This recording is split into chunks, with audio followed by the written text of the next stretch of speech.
Welcome to another episode of the No Ceilings Podcast. I'm once again your host, Tyler Metcalf. Last week, I apologize. I was MIA due to conflicts from traveling and life just getting in the way.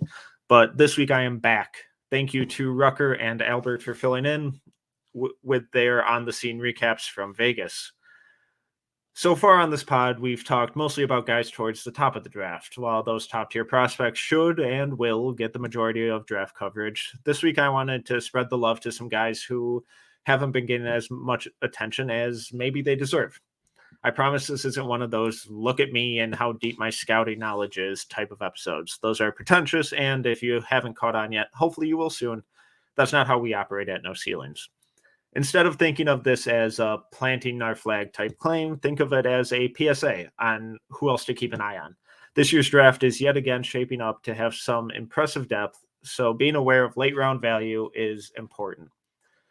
We're not here to prove how smart we are, how much better at this we are than everyone else. We're here to spread the love, have a great time, help you learn about some really talented NBA prospects, and build the community.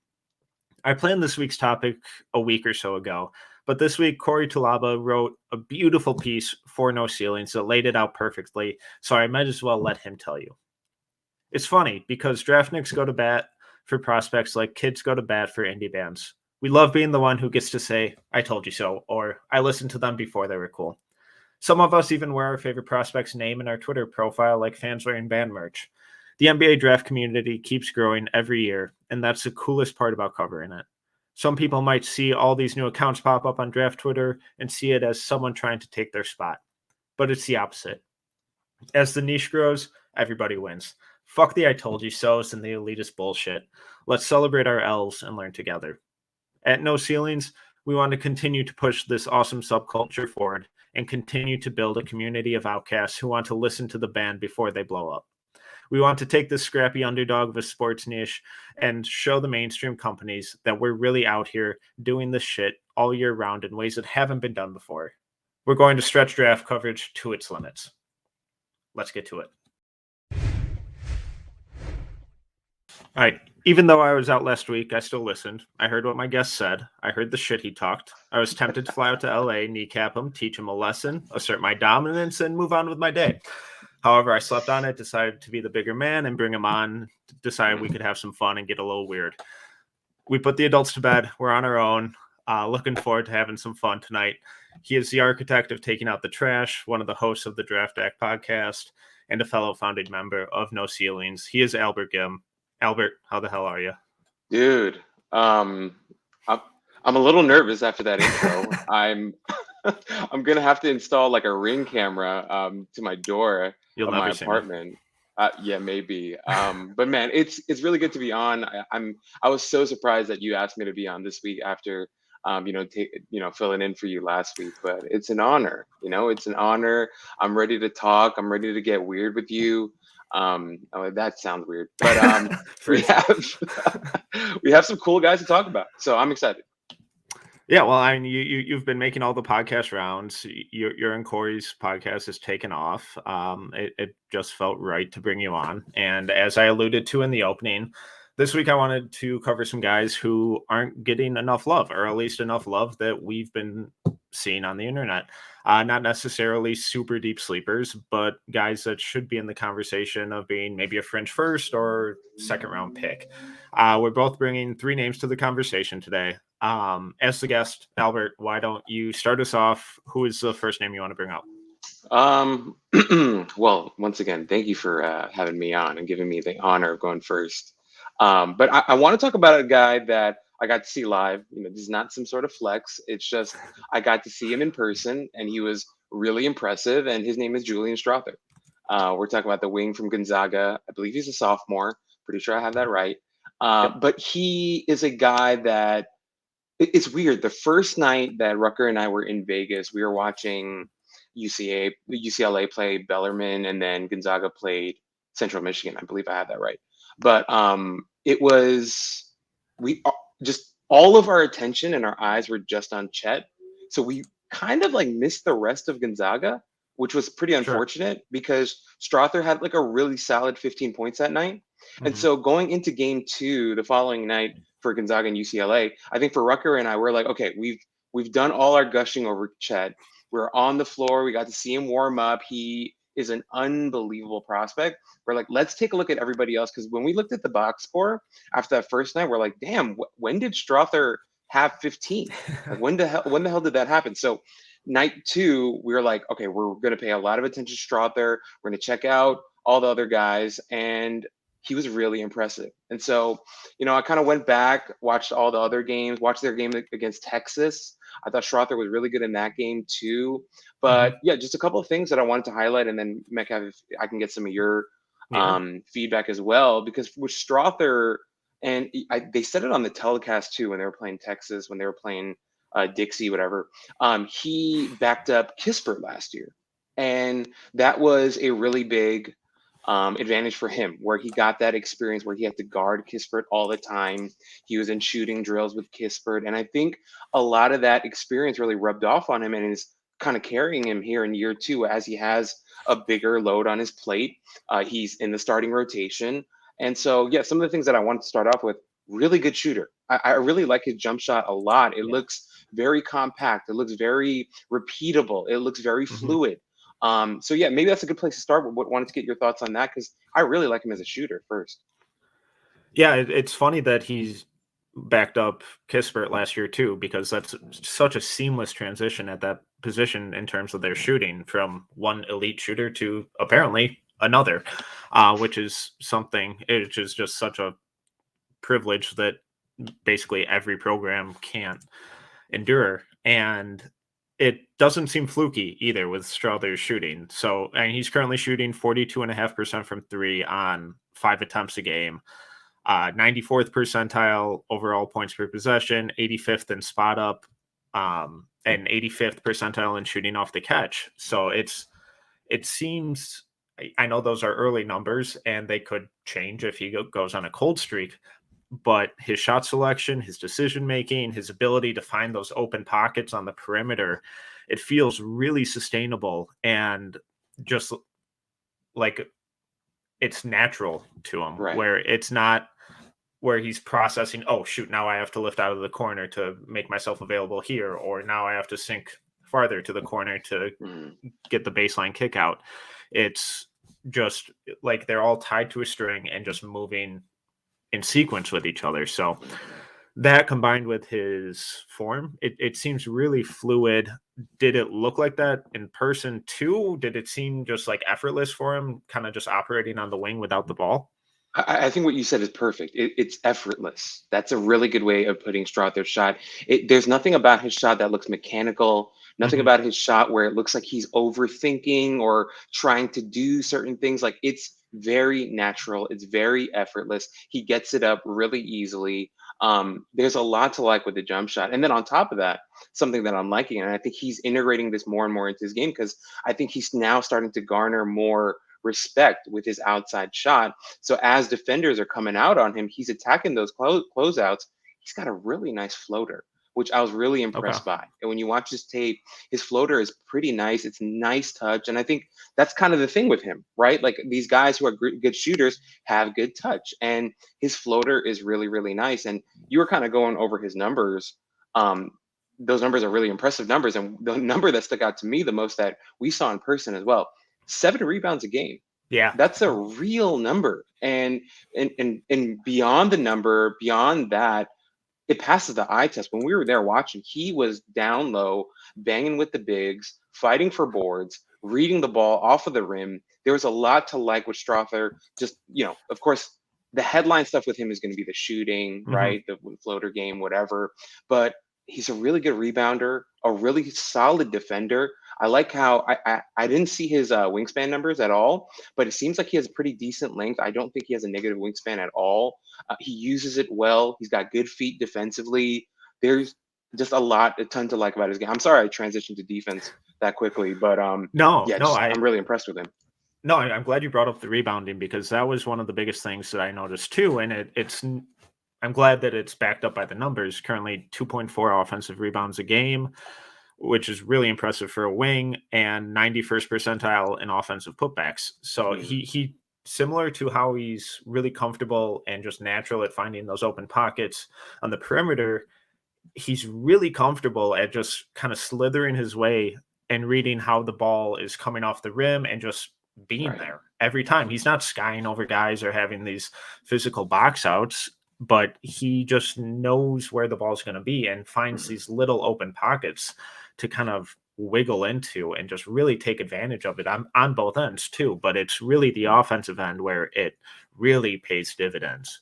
Yeah, no, I 100% agree, man. As you mentioned, the 2.4 offensive rebounds per game from a wing, your 6'7" wing, that's awesome. I mean, that's just fantastic stuff. And like something I was thinking about Metcalf, like as I was preparing this and thinking about Strother a lot, he reminds me so much of, like, in terms of role, not exactly a comp, but more as a role type of thing.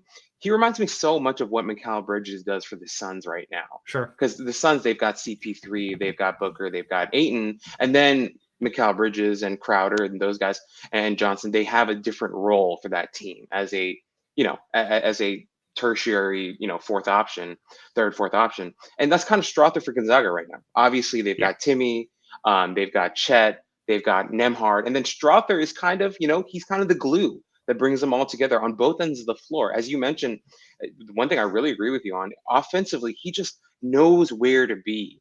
He gets to the correct spots. He's watching, he's reading, he's feeling the game. And it's there, like every game that I watched with Gonzaga, I don't think I saw one instance where he's getting in the way. He knows exactly where to be and where to move and how to get open, and not just open, but also he has this, like, because he can shoot, the defense is now paying attention to him. So he understands that too, and he's keeping his defender close to him. So I was really, really impressed by his game, and he had to be the first one to talk about for me. And so, yeah, man, Mikal Bridges is kind of what I'm thinking. So, and the biggest selling point on Bridges coming out of school, obviously, was his defense. And I know you're not doing a 1-for-1 comp here. Right. Where do you stand on Strother as a defender? Because most of my notes are from his offense, because that's kind of what jumps off the page more. But I don't have any like negative notes on his defense where it's, oh, got beat on that back cut. Oh, just not good enough to stay with that guy. He's not like an awesome athlete, but he seems fundamentally sound. He seems aware. He doesn't really make plays. So I'm torn on, is he just a good defense where it's like, is he this NFL cornerback that's so good we never hear his name because quarterbacks just completely avoid him? Or is he just kind of so-so and just nothing he does really jumps off the page? Where are you at with his defense? I mean, the legendary guy that people just wouldn't throw to is like Nnamdi Asomugha, right? Sure. Darrelle Revis back in the day. Yeah. I don't know. I don't think I can go that far with Strother. I think I'm leaning more towards that for the former, what you talked about, and that I just think he's a really solid defender on a team with Chet Holmgren kind of backing him up and Timmy doing smart things. And I think the thing that I like about Strother is he feels like a really good team defender. A guy who is always engaged, a guy who is covering for his teammates, a guy who knows what to do on the weak side, a guy who's just paying attention, off the pick and roll. He knows where to be. He knows how to tag. He knows how to do all kinds of things. So I think with him, I think he's going to be either a decent defender or a pretty damn good one, is kind of what I feel right now. I think, as you mentioned, he's not an elite athlete. His feet can be a little heavy at times, is something that I noticed. But at the same time, he doesn't really have slow feet either. I think he's just kind of like a long-legged type of guy. But so far, from what we've seen, seems like a really smart defender, good team defender. And yeah, I'm just hoping that gets better. Not that he's bad, but as he continues to develop, then he becomes a bona fide 3-and-D wing. So yeah, I think those were like my early takeaways so far with Strother.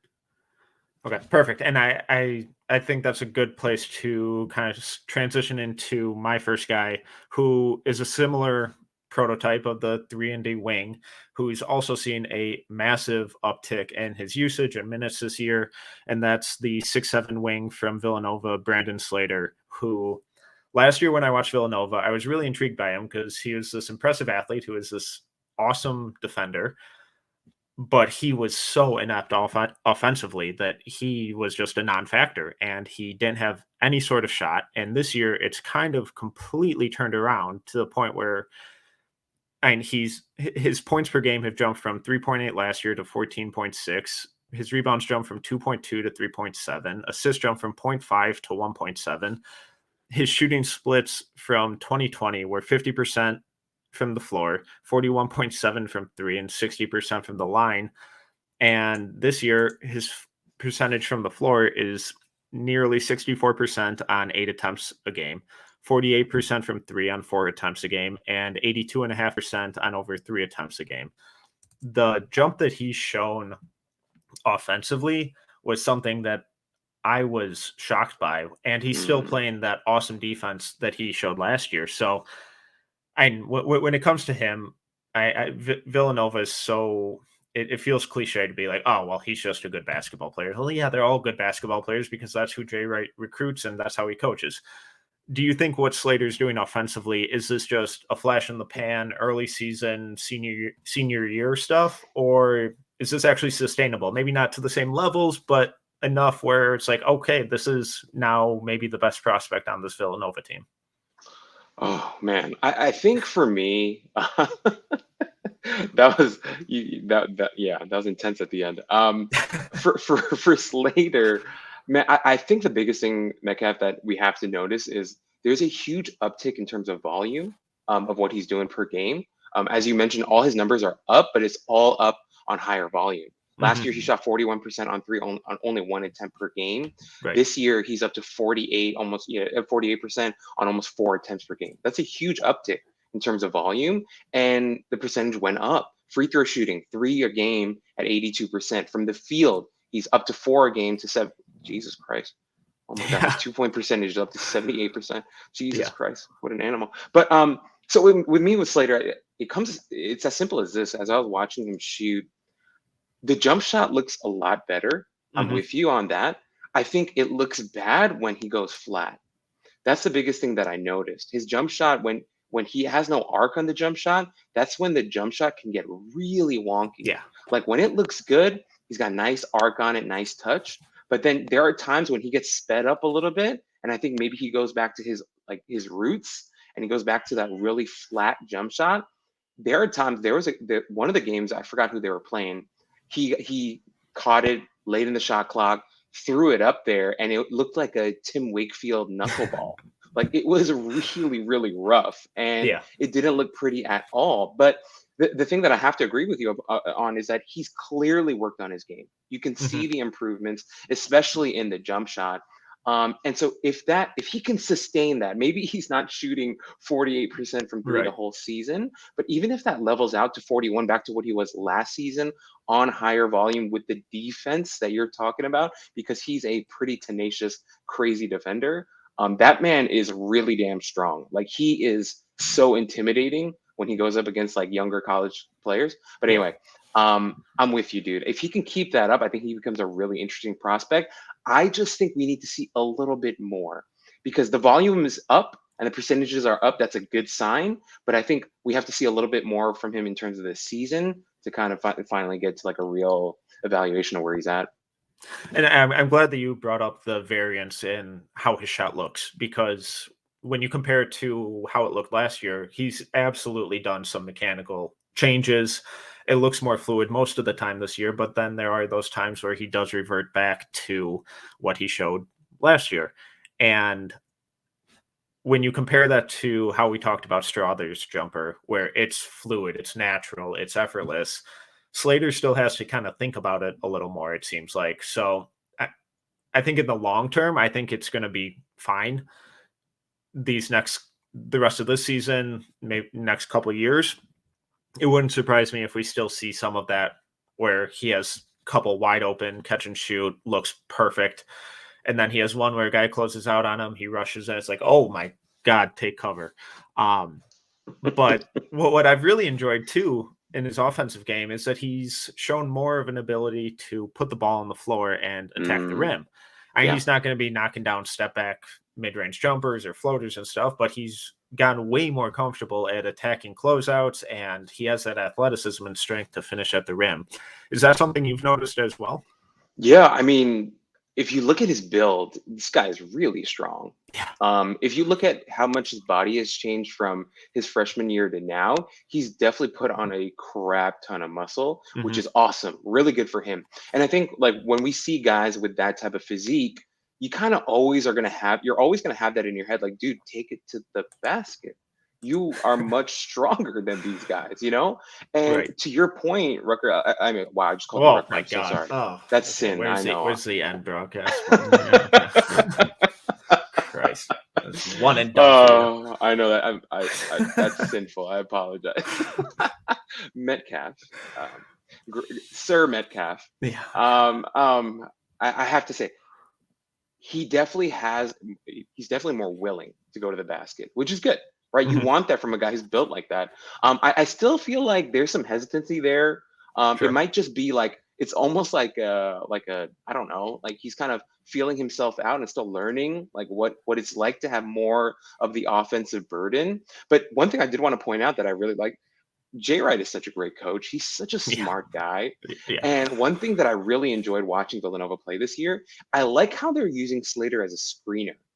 That's something that I wrote down that I really enjoyed. I like how because he's so damn strong, if you use him as a screener and now that he has more of a threat as a shooter, I saw them run some pick and pop with him, and he did a really great job of floating out there to catch off the pop and put up some threes. And I was like, that's really nice, because Slater essentially is like, what, they're 3, they're 4, and they're using him in pick and roll sets, and pick and pop sets, and it was really impressive. And I was watching that, I was like, that's why Jay Wright is Jay Wright.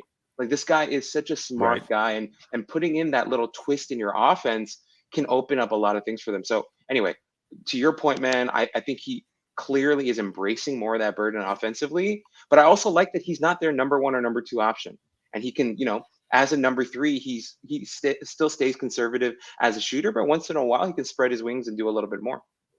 Absolutely. And the offensive stuff is the exciting improvements are the exciting part about his game. And if they're sustainable, that's what will keep him in the NBA. But I think the real selling point with him is the defense. And that's what's going to at least get him in the door in these workouts and really show NBA teams is like, hey, I can play in your rotation, and now my improved offense can keep me in that rotation. What were your main takeaways with his defense? Because from pretty much everything I've seen, there's very little that I dislike besides him just not always being able to keep up with like the smaller, quicker point guards, which few people can. Right. I'm with you. Obviously, the headliner for him is the defense. I like how he's kind of like the spearhead of their defense. They send him out there first to pick up whoever the hell has the ball, and he's just like out there with his chest puffed out. Whose day am I going to ruin now? But that's straight up what it is. Like, he's so intimidating looking. But the crazy thing with him that I love so much is that he's not just strong. He uses his strength really well to leverage into like moving guards into where he wants them to go, and also good length on the guy. Once again, I don't know the numbers on him at all, but you can tell that he's one of these guys where his hands are hanging by his ankles. Like, real long wingspan, uses it well, quick hands. There were a lot of possessions where he's just poking at balls and getting his hand on balls, and I'm like, that's awesome, because if you're that big, that strong with quick hands and quick feet, I also like his feet. He moves his feet really well for a guy that's that muscular, which is really goddamn impressive. And as you mentioned, I mean, it's going to be hard to guard 6-foot guards that are that quick for anybody. So the fact that he can at least hang with them with his strength and length and feet, he's a scary defender. He's the type of, he's the type of defender that every team is going to want. And as you mentioned, if the offense keeps up with it, I mean, teams are going to be drooling over the kid come draft cycle. Yeah, and I'm right there with him right now. And you mentioned earlier the amount of muscle that he put on between last year and this year. And when I first saw him on the court this year, I was like, oh God, how much is he going to slow down from that? And he really hasn't. Like you said, that footwork is still just perfect almost all the time. which is so encouraging because we so frequently see guys bulk up and then they really lose a lot of that defensive versatility. So the fact that he hasn't and is still pretty adept at guarding pretty much 2 through 4 pretty consistently and the occasional 1, I think is really encouraging for his future. But let's move on. Who's the second guy you wanted to talk about? The second guy I wanted to go into is Isaiah Wong. Isaiah Wong, point guard, combo guard, off guard, whatever you want to call him, hybrid guard. He is a guy that I'm really interested in. I've been interested in him for a while. The first person to put me on to him was Mavs Draft last year. Yeah, he was tweeting. Yeah, Mavs Draft was tweeting about him during the draft cycle, and he was like, "This guy should stay in. He should get drafted." And that's when I got into his tape, and I was like, "There is so much to like about Isaiah Wong." And I kind of want to preface all this by saying he's clearly not a perfect player, right? He's not. He has his warts. He has things that he needs to work on. But some of the things that I absolutely love about him is that he's a really explosive athlete. This is a guy who is really strong, really quick, and really fast. I know those two things sound similar, but they are different. He's a really quick, explosive, fast guard who I think is improving his jump shot. His jump shot is not even as pretty as Brandon Slater's, but he's working on it, is the thing that I enjoy. I know his numbers are down this year overall, I'm pretty sure, but for me, it's more of an eye test thing. When I go back to the end of last season and from what I'm seeing right now, he's definitely finding himself more comfortable in his jump shot, which I really, really like. I like that he's a good shooter in the mid range off the dribble. He could take 2-3 dribbles and pull up. It's a pretty good job with that. But yeah, those are my initial thoughts on Isaiah Wong. He's a guy that I've been into now for some time. I'm hoping for a little bit more as the season goes on. But what are your thoughts on him so far? So I was really intrigued when you brought him up, and I hadn't really dove into his film yet this year until you said that he was one of the guys you wanted to talk about, and then that's when I did. And I was really disappointed. I was underwhelmed. The shot, like you said, I mean, it's not good right now, and he's shooting 24% on 3.5 attempts a game. And last year's like almost 35% on a little over 5. So hopefully he finds a way to return back to that level. But his numbers are down across the board.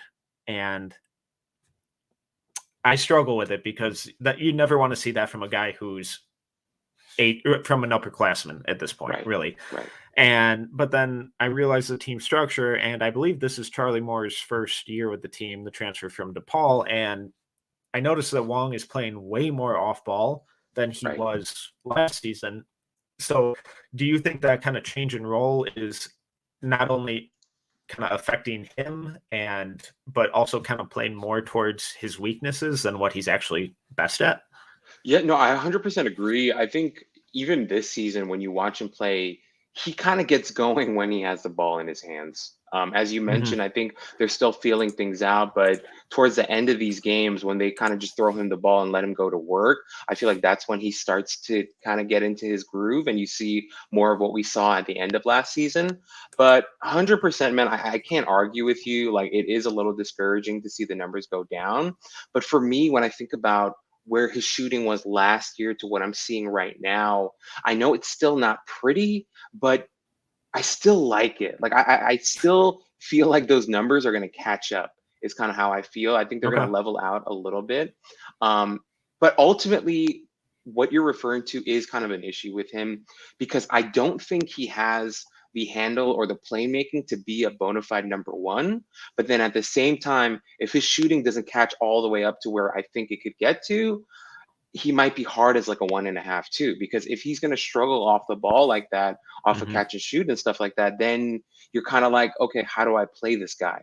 So I think for me, the reason why I wanted to talk about Isaiah Wong is because it's more of like an upside play. Like I really do believe he can work this out and become a better shooter and then become a better option off the ball. But right now, exactly what you're talking about, the context and the situation that he's in isn't really playing to his strengths. One of the things that I did really enjoy was his team defense. And I think that's like the athleticism you mentioned. I think that's where that really kind of starts to show itself. And he just seemed really aware off ball with how to tag the roller, tag cutters, make rotations, preemptively switch, just do kind of all of that. The on-ball defense I didn't get as much of a vibe for yet this year. Last year I remember being decently impressed with it, but the off-ball and team defense from him this year was what really stood out. How are you seeing him as a defender, and do you think that's something that could help him translate a little more easily to the NBA? Yeah, I mean, I agree with you. I think defensively there's a lot to like. I think the ferocity that he plays with offensively transfers over to the defensive side. I think he's a really aggressive defender, a guy who's very engaged. He's really strong too. I don't know like how you read his body, but he's stronger than he looked to me at least, which I really enjoyed. Yeah, the off-ball stuff, I agree with you. I think that's something that he's definitely worked on. On the ball for sure. Like I think he definitely has the speed, the footwork to do that. I think he can even guard up to the three in a pinch. Why not?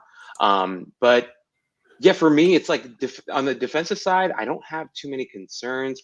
It's more on the offensive stuff that I'm a little worried about, and that I'm really just hoping for more. But yeah, defensively, I 100% agree with you. I think he's a solid defender, both on ball and off, and potentially we'll get better at that. So what would your ideal role for him kind of be in the NBA right now? Because I know we said that it's tough because it feels like if you just look at the numbers, it's like, oh, he has a 1-to-1 assist to turnover ratio, but last year he had nearly a 2-to-1, and late in these games where he actually has the ball almost the entire time, they seem to be doing a little more, and they're trying to force it into Charlie Moore's hands a little more and have him off ball despite not being a good shooter. Yeah. So if he ran like a second unit off the bench in the NBA, how do you think that would go for him?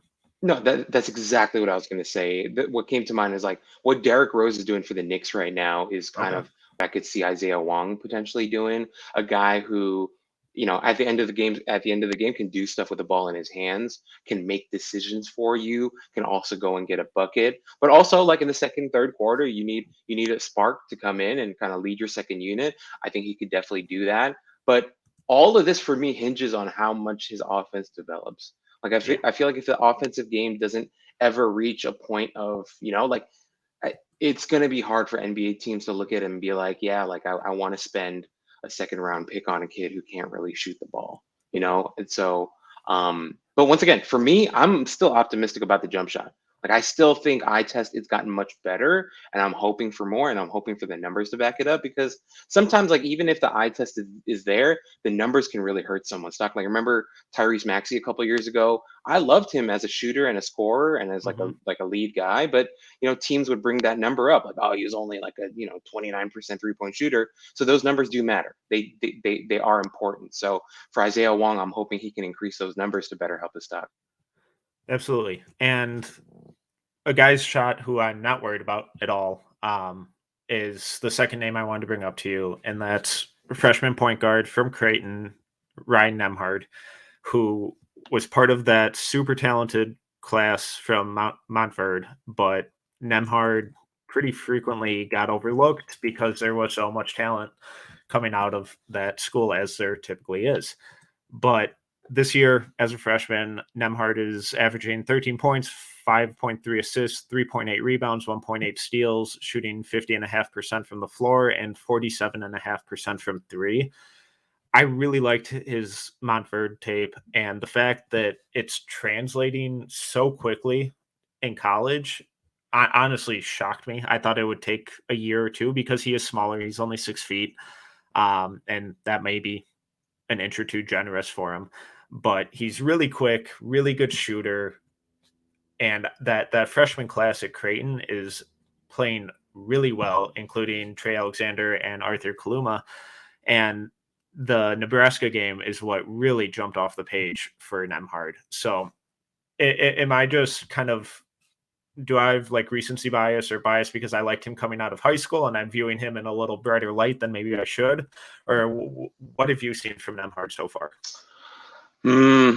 I think for me, historically, I have trouble with smaller guards. I think what you said is rock solid. I don't think he's 6 feet tall. I think 6 feet is really generous. He feels more like a 5'10". 5'11" type of guy, which, you know, people might say like an inch or two, but it means a lot if we're talking about from 5'10" to 6 foot. Like it actually does mean something here.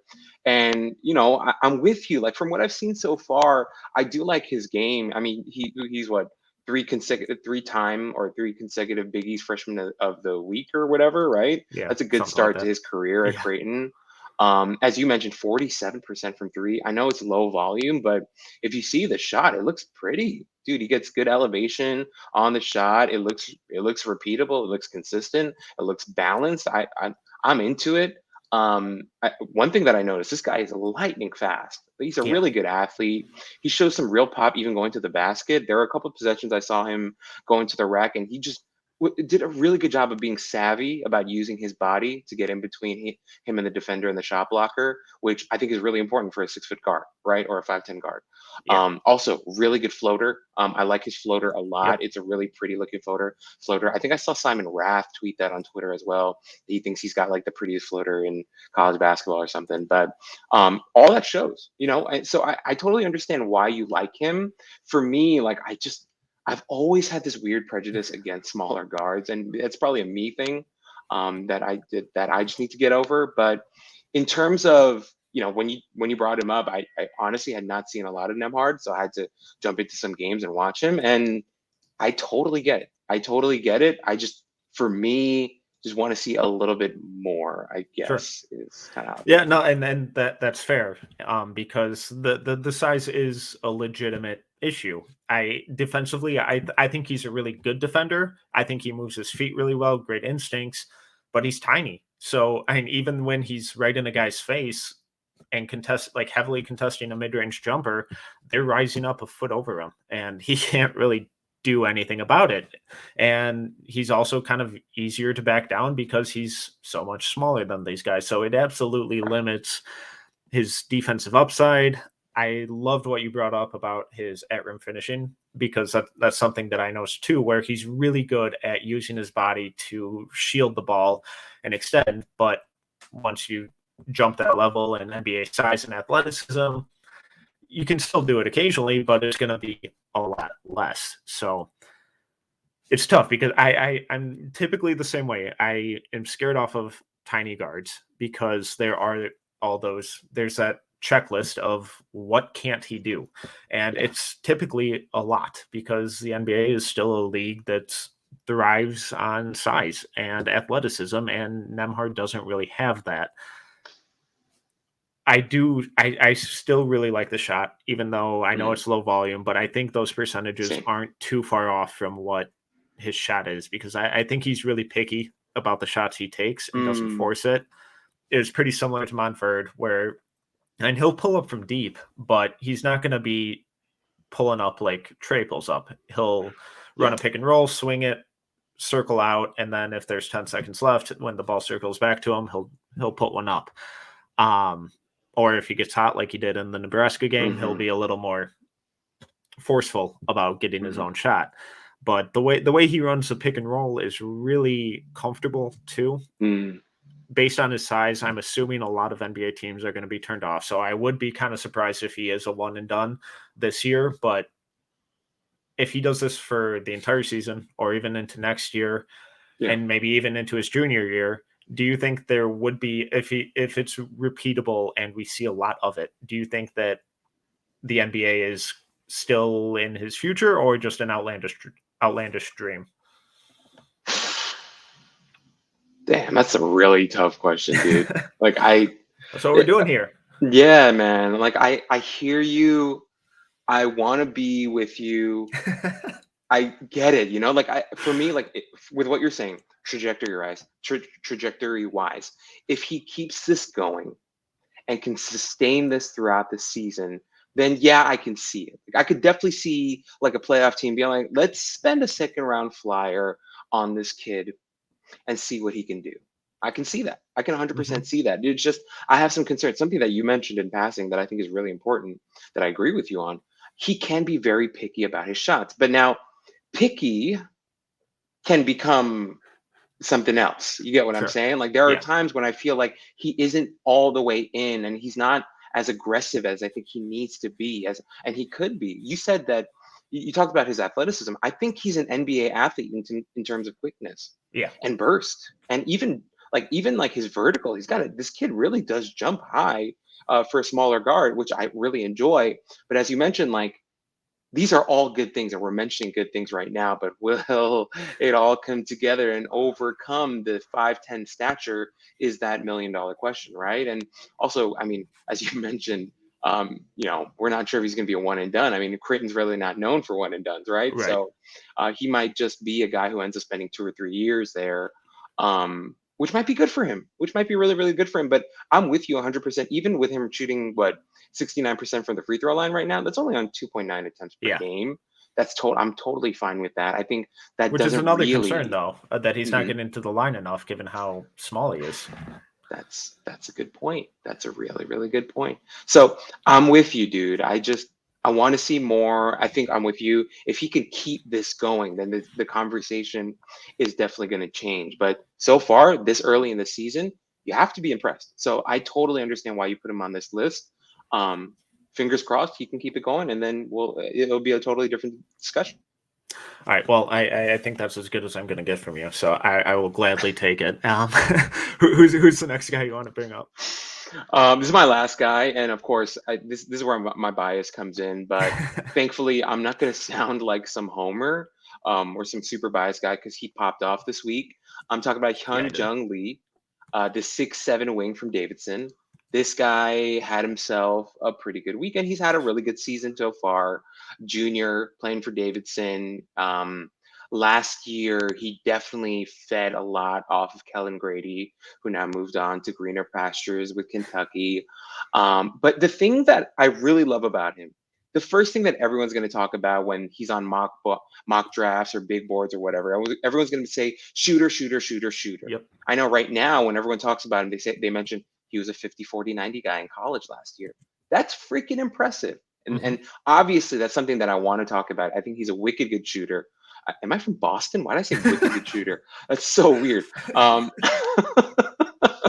hate Boston. Anyway, he's a really good shooter from everywhere, from 3-point line, from the mid-range, from the free throw line. Beautiful, beautiful looking stroke.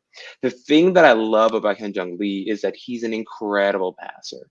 If you watch this guy play, he is an extremely intelligent, high IQ passer, a guy who, Corey and I talk about this all the time. There are people who can get coached and trained into becoming better passers, and then there are other guys who are born passers, right? There are some guys who just feel the court differently, see the court differently, feel their teammates differently. And that's how I feel about Hyunjung Lee. This is a guy who, who, in my opinion, helped Kellen Grady get to Kentucky this year, because he was incredible at passing the ball and finding Kellen Grady when he would flare out to the corner. Hyunjung Lee would look over his smaller defender, throw it to the weak side or the strong side, wherever Kellen Grady was, and set him up for wide open threes. And that's something that I know people aren't going to talk about, so I want to be the one to kind of push that narrative about him. He's not just a shooter. He's a real feeler on the court.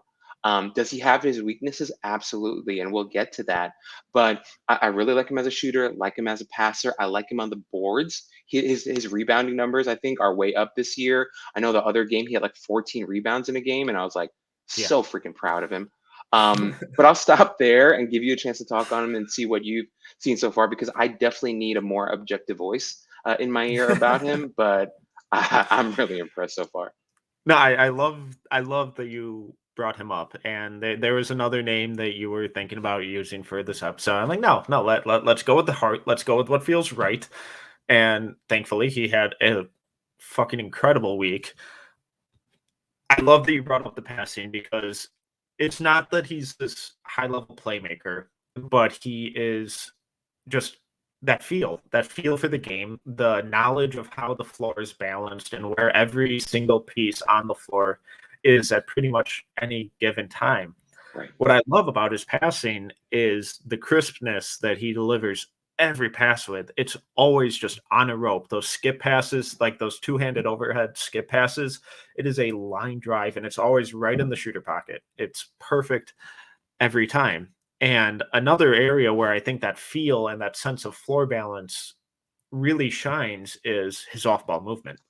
It's the way he runs off screens and relocates on the perimeter is super impressive, but he's also an awesome cutter.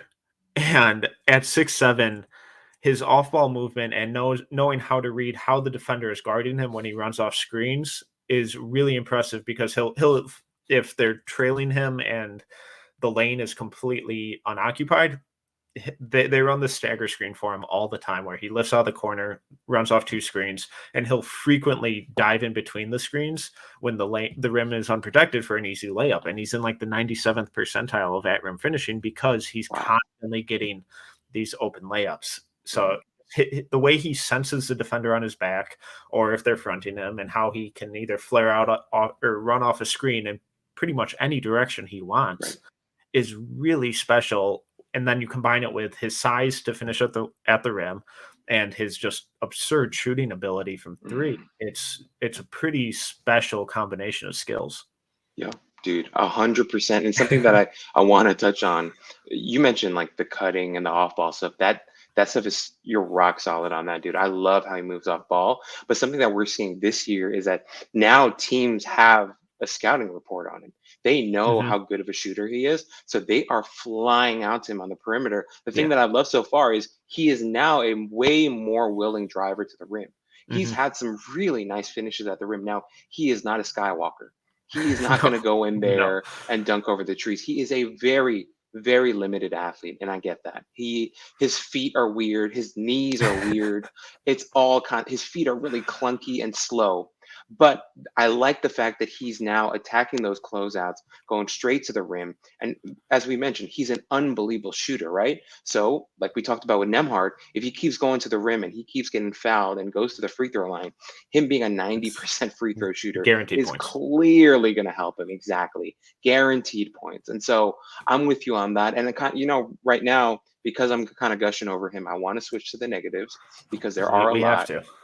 We have to, these are weird guys, and we're going to say weird things about all of them. And with him defensively, I want to say this, he's clearly very limited, right? Yeah. But the big but here that I love about this season,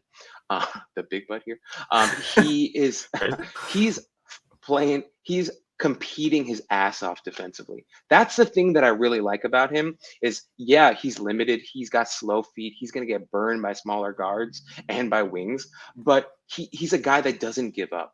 That's the thing that I like. He's fighting to be a better defender. As I mentioned, he's willing to fight for rebounds. That's something we're seeing a lot more from him this year. But for me, I think he has to get stronger. He looks stronger this year. I'll give him credit for that, but I still think he needs to get a little bit stronger, just a little bit more. I like to see him clean up defensively. I think there's still a lot of work to do there, especially with his feet, very, very clunky feet. But I like the effort. Is kind of that one caveat that I'll put to that. And before I dive into the on-ball defense and the athleticism or lack thereof, I didn't hate his team defense. I thought his off-ball stuff, his weak side stuff was pretty solid. He was committed, or he's been committed to really shading towards the lane and recovering and kind of playing that weak side the way he's supposed to. It obviously won't be as effective as a lot of guys because of that athleticism, but he's active and he's proven at least so far to be a really reliable rebounder, which if he can continue that throughout the season and show that that's a legitimate skill, it's important. It will be an important asset to his defense. The athleticism is rough. It's not good. And everything he kind of does, he just looks really stiff and robotic. And you said his feet looked heavy and kind of clunky.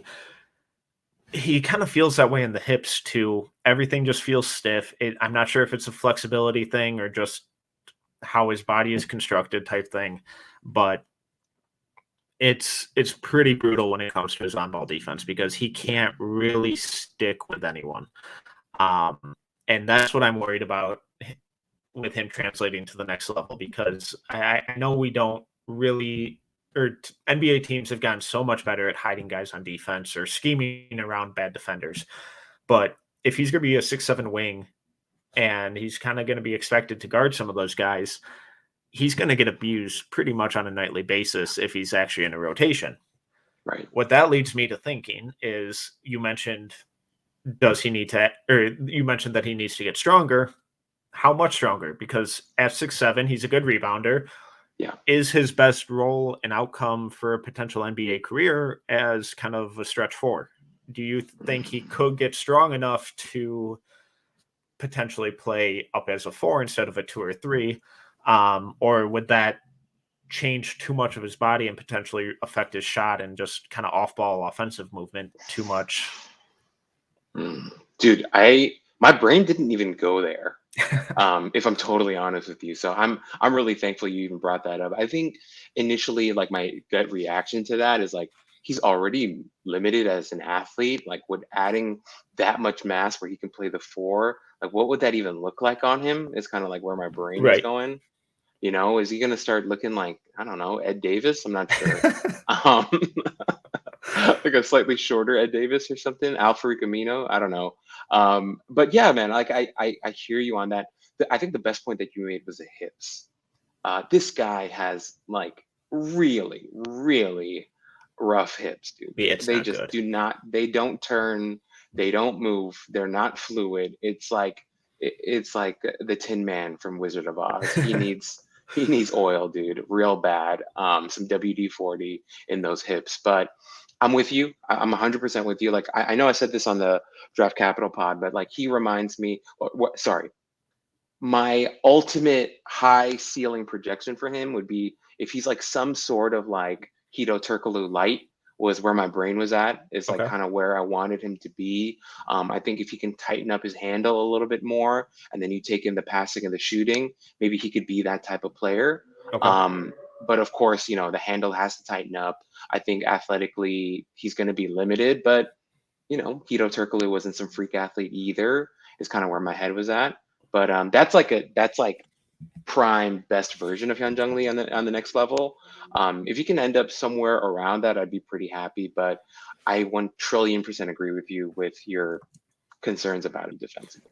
All right. Well, I want to make it clear that I am a big Lee fan. I really like his offensive game, so I want to end on a high note. He's currently shooting almost 44% from 3 on 7 attempts a game. How sustainable is that? Are we going to see any fall off? Is it going to get better, more volume, or is it just going to be 3-point barrages throughout the season? Yeah, I think it's going to sustain. If you look at his numbers throughout college, freshman year, 4 attempts a game, 37%. Last year, 5.5 attempts, 44%. This year, 7 attempts, 43.8%. Yeah, I think it's going to be there. I think it's going to stay the same. He is that pure of a shooter.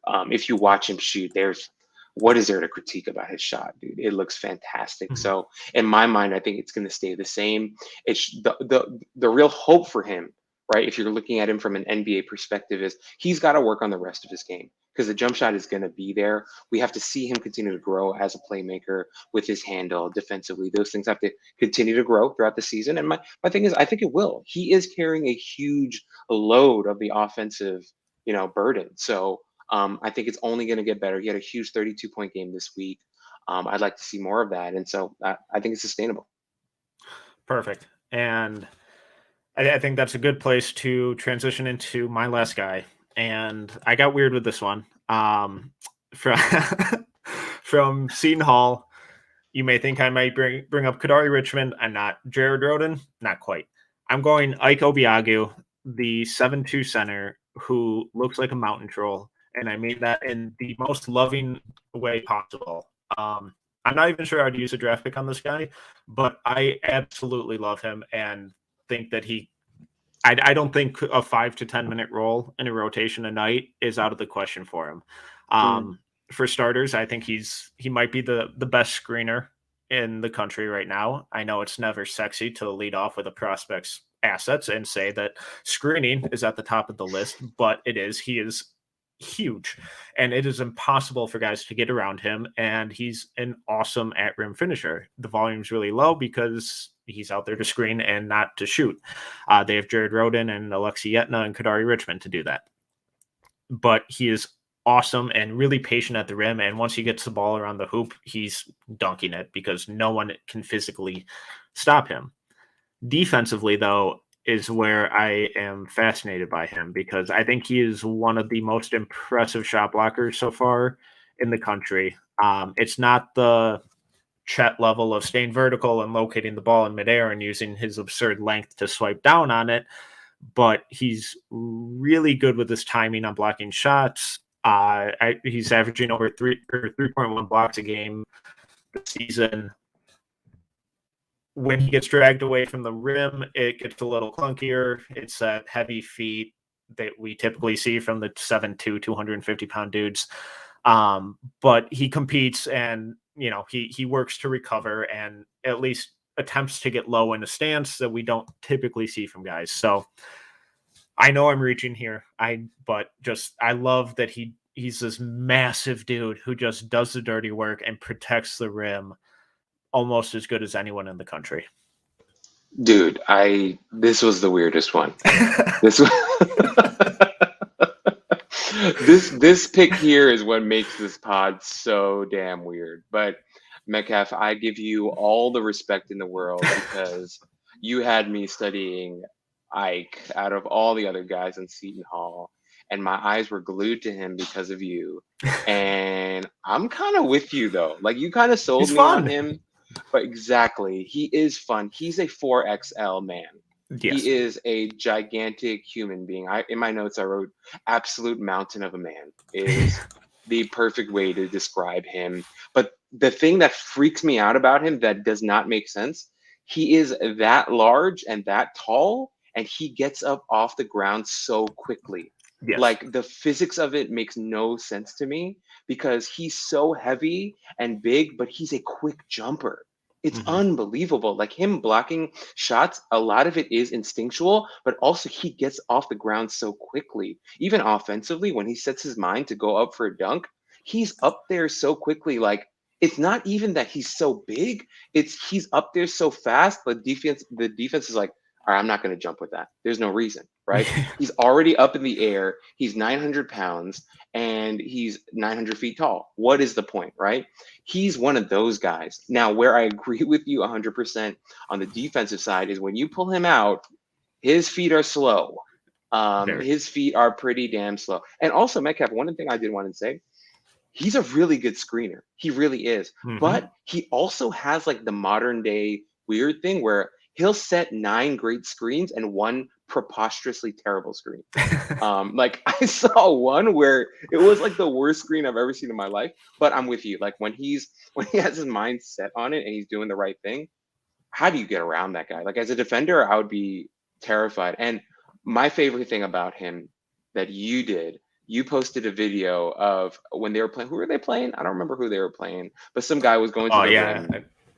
I don't remember who, but I know what you're talking about. And he saw Obiagu in the lane, and he just turned off. Like, his whole body shut down. The ball went flying, and he just gave up. And he's that type of enforcer, intimidator in the lane, because it's not just because he's gigantic in front of you, but he gets off the ground so quick. It's like, what's the point? So he's such a weird one, and this is fantastic that you brought him up.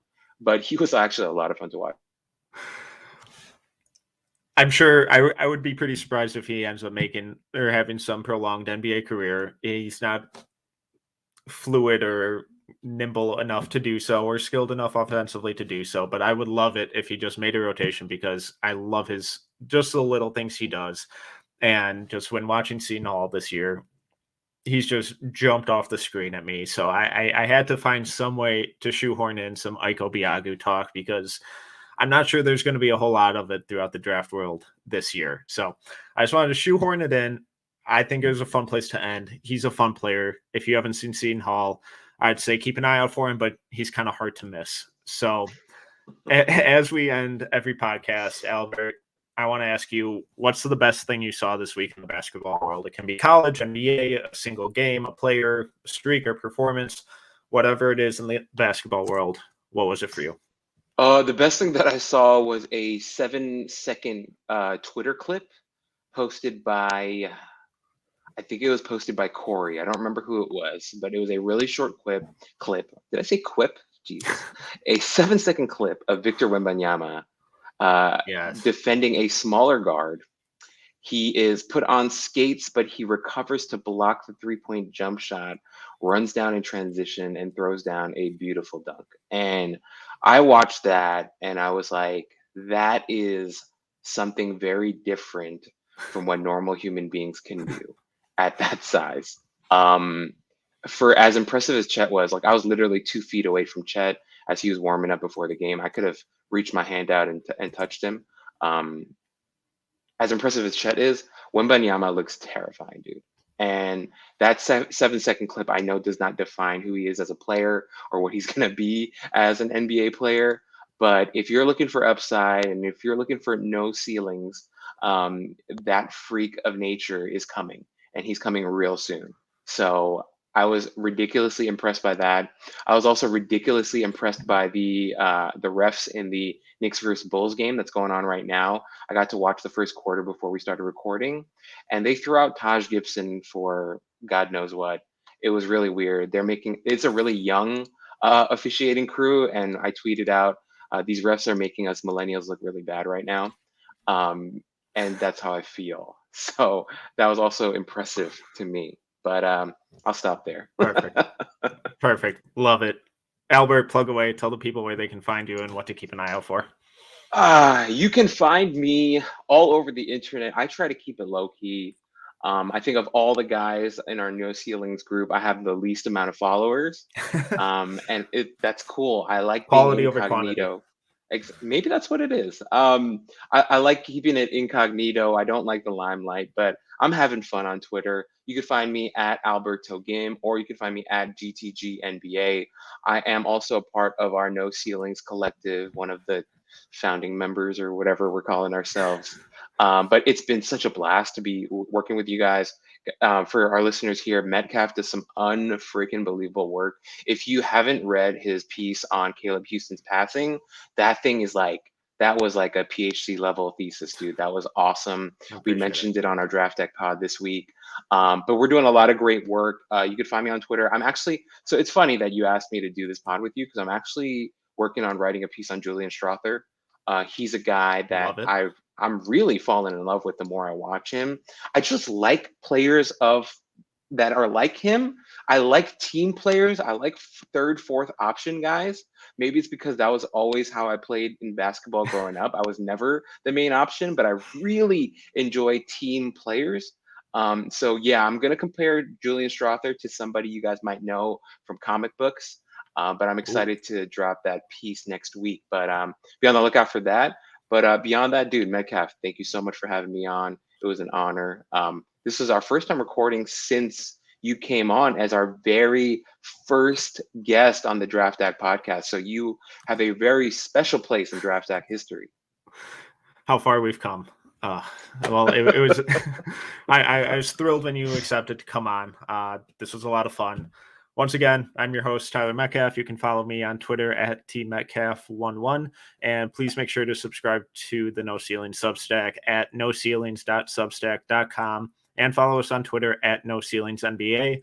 The Substack is completely free, and it gets delivered directly to your inbox every day whenever we publish anything. So you have zero excuses not to subscribe to some of the best season-long draft coverage you will find. Please also make sure to check us out on YouTube at No Ceilings TV. Tyler Rucker is dropping his first episode of his new prospect video breakdown series on Friday. I got a sneak peek of it. I promise it's a must-watch. It's going to be really good. By the time you're listening to this, the next installment of my Friday Screener series will likely be live. I'm covering Jaden Ivey and his transition offense this week. It's a lot of fun.